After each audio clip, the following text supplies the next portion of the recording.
My happy marriage के episode 8 के starting में हमें पता चलता है कि दूर जंगल में एक फॉरबिडन एरिया है जहाँ काफी सारे ग्रेव हैं। एंड वहाँ जब सुपर नेचुरल एबिलिटी वाले लोग मर जाते हैं तब उन्हें ही वहाँ दफनाया जाता है।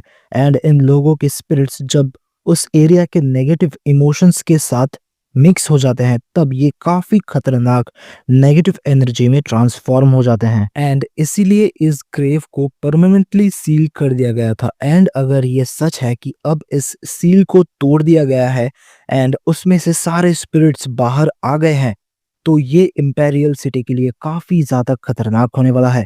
एंड फिर हमें इम्पेरियल सिटी का सीन दिखाया जाता है जहाँ पे हम कूडो एंड उसके कमांडर ओकाइतो को देखते हैं। एंड वो दोनों भी इसी बारे में बात कर रहे थे। एंड जैसे ही वो लोग आगे बढ़ते हैं उनके सामने काजुइशी आ जाता है। एंड तीनों ही इम्पेरियल सिटी में है क्योंकि प्रिंस ने इन्हें उसी ग्रेव के बारे में इंफॉर्मेशन देने के लिए बुलाया था। एंड काजुशी को देख के कूडो बोलता है कि तुम एक फॉर्मल जगह पे प्रिंस से मिलने के लिए आए हो और वो भी ये ड्रेस पहन के।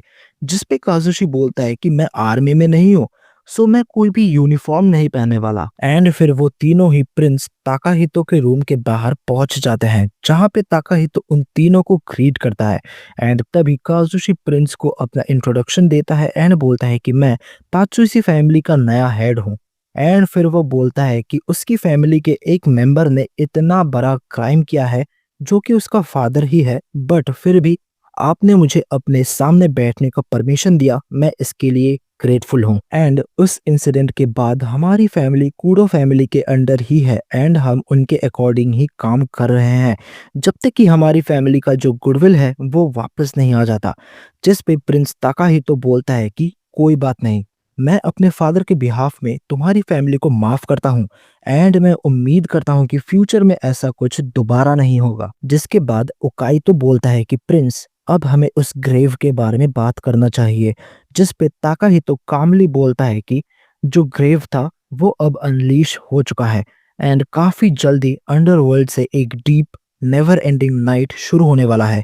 एंड इसीलिए तुम्हें अपने आप को इस बैटल के लिए प्रिपेयर करना होगा। एंड ये सब सुनने के बाद वो तीनों वहां से जाने लगते हैं। बट तभी प्रिंस ताकाहितो कूडो को अपने पास बुलाता है एंड कूडो से बोलता है कि मैंने सुना है कि तुम्हारी एंगेजमेंट हो चुकी है कूडो।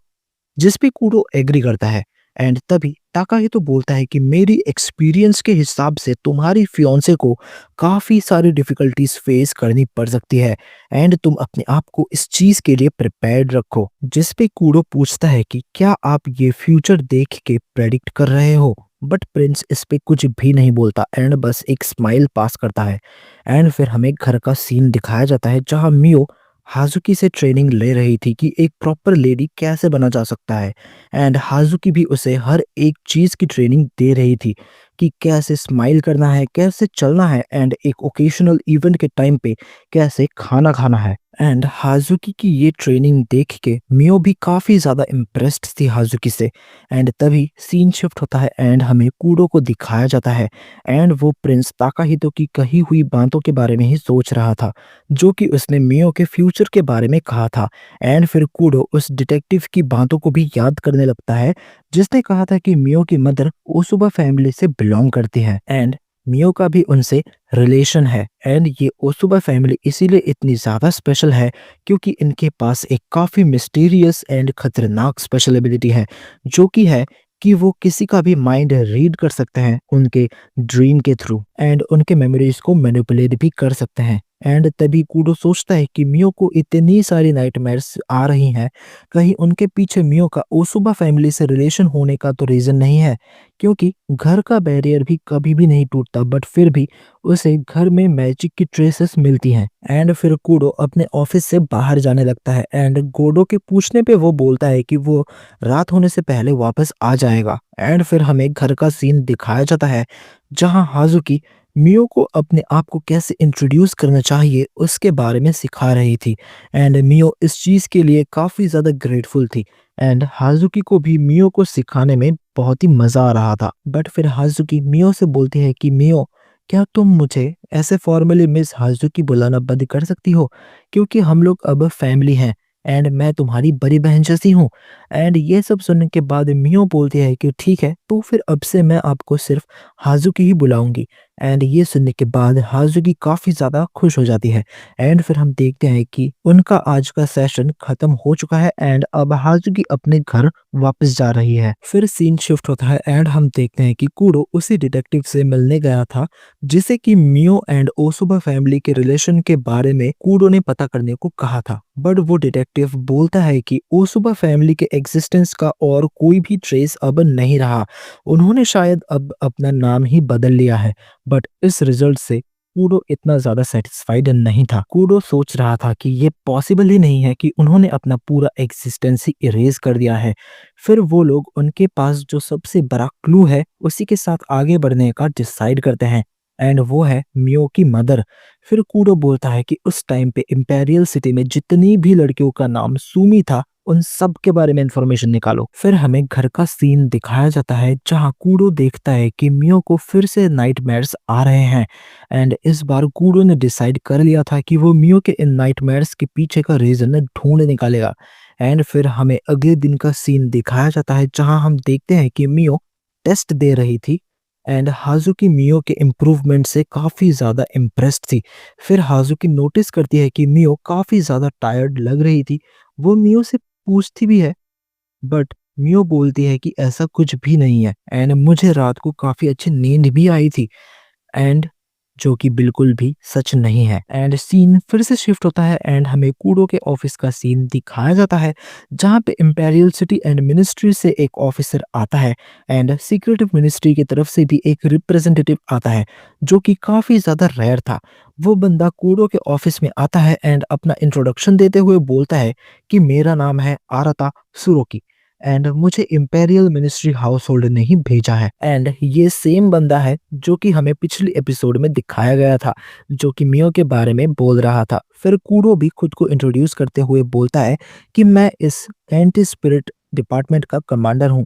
फिर कूडो सुरोकी से उस ग्रेव के बारे में पूछता है जिसपे वो बोलता है कि ये तो कंफर्म्ड है कि वो ग्रेव अब खुल चुका है एंड अब इंपेरियल मिनिस्ट्री भी उन इविल स्पिरिट्स को कैप्चर करने का ट्राई कर रही है। फिर कूडो पूछता है कि इंपेरियल मिनिस्ट्री इतना ज्यादा रश क्यों कर रही है इस मैटर में, जिस पे सुरोकी बोलता है कि अब तक बस 20% इविल स्पिरिट्स ही कैप्चर हो पाए हैं एंड इसीलिए हम चाहते हैं कि तुम भी इन स्पिरिट्स को कैप्चर करने में हमारी हेल्प करो। एंड ये सब सुनने के बाद कूडो बोलता है कि मेरे नॉलेज के हिसाब से तुम मिनिस्ट्री के एम्प्लॉय तो नहीं रखते हो, तो तुम यहाँ पे कैसे आए?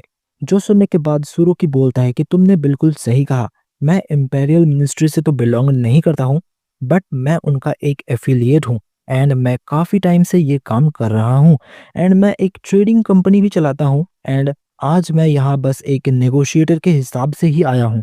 एंड यहीं पे इन दोनों का मीटिंग खत्म हो जाता है एंड फिर हमें रात का सीन दिखाया जाता है जहाँ कूडो अपने सोल्जर्स के साथ उसी माउंटेन पे आ चुका है एंड उस ग्रेव पे पहुंचने के बाद कूडो सबको बोलता है कि तुम्हें अगर कोई भी स्पिरिट दिखती है तो तुम सबसे पहले मुझे इन्फॉर्म करोगे।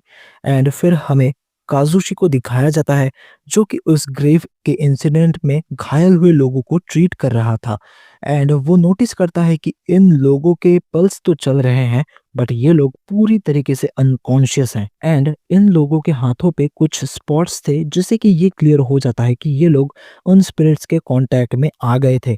फिर काजुशी अपने पावर का यूज करके उनके बॉडी से उस कर्स को निकालने का ट्राई करता है बट तभी वो देखता है कि उस आदमी के बॉडी से काफी सारे स्पिरिट्स निकल रहे हैं एंड ये देख के वो काफी ज्यादा घबरा जाता है एंड वो बोलता है कि इस आदमी के अंदर जो स्पिरिट्स हैं उन्हें मैं कंट्रोल नहीं कर सकता, ये मेरे बस की बात नहीं है। एंड तभी हमें कूडो को दिखाया जाता है जो कि नोटिस करता है कि उस एरिया में एक काफी अजीब सा साइलेंस था एंड तभी वो नोटिस करता है कि काफी सारी लाल आंखें उनकी तरफ बढ़ रही हैं एंड अगले ही मोमेंट पे काफी सारे स्पिरिट्स उन्हें चारों तरफ से घेर देते हैं एंड तभी सीन शिफ्ट हो जाता है एंड हम मियो को देखते हैं जो कि एक अजीब सी जगह पे पहुंच चुकी थी एंड काफी सारे हाथ उसकी तरफ बढ़ रहे थे एंड तभी फिर से सीन शिफ्ट होता है एंड हम देखते हैं कि वो स्पिरिट्स अब अटैक करने लगे थे एंड तभी कूडो भी उन पे फ्लेम अटैक कर देता है जिससे कि एक बहुत ही बड़ा धमाका होता है एंड तभी दूसरी तरफ मियो की नींद टूट जाती है एंड फिर से सीन शिफ्ट होता है एंड हम फिर से उसी आराता नाम के बंदे को देखते हैं जो कि एक चेरी ट्री के सामने खड़ा हुआ था एंड वो बोलता है कि फाइनली टाइम आ चुका है। एंड तभी उसके पीछे से एक बूढ़ा आदमी आता है एंड बोलता है कि काफी सारे इंडिकेशंस मिलना स्टार्ट हो चुके हैं एंड जल्द ही अवेकनिंग होने वाला है। जिस पे आराता बोलता है कि हाँ, एंड इस बार मैं उसे प्रोटेक्ट करके ही रहूंगा। एंड फिर सीन शिफ्ट होता है एंड हम देखते हैं कि मियो, हाजुकी एंड यूरी तीनों मिलके टाउन में आते हैं। एंड तभी हाजुकी नोटिस करती है कि मियो का फेस काफी ज्यादा पेल लग रहा है। बट तभी एक बच्चा आके मियो से टकराता है एंड मियो का पर्स नीचे गिर जाता है। एंड मियो जैसे ही उस पर्स को उठा के खड़ी होती है उसका सिर चकरा जाता है एंड वो गिरने वाली होती है। बट तभी कोई आके उसे गिरने से बचा लेता है एंड धुंधली आंखों से मियो को लगता है कि ये कूडो है। बट तभी हमें दिखाया जाता है कि वो और कोई नहीं बल्कि आराता सुरोकी था। एंड वो बोलता है कि क्या तुम ठीक हो मिस मियो। एंड यहीं पे ये एपिसोड खत्म हो जाता है। सो अगर तुम लोगों को ये वाली वीडियो पसंद आई हो सो प्लीज वीडियो को लाइक कर देना एंड चैनल को सब्सक्राइब करना भी बिल्कुल भी मत भूलना। तो चलो मिलता है किसी नए वीडियो में।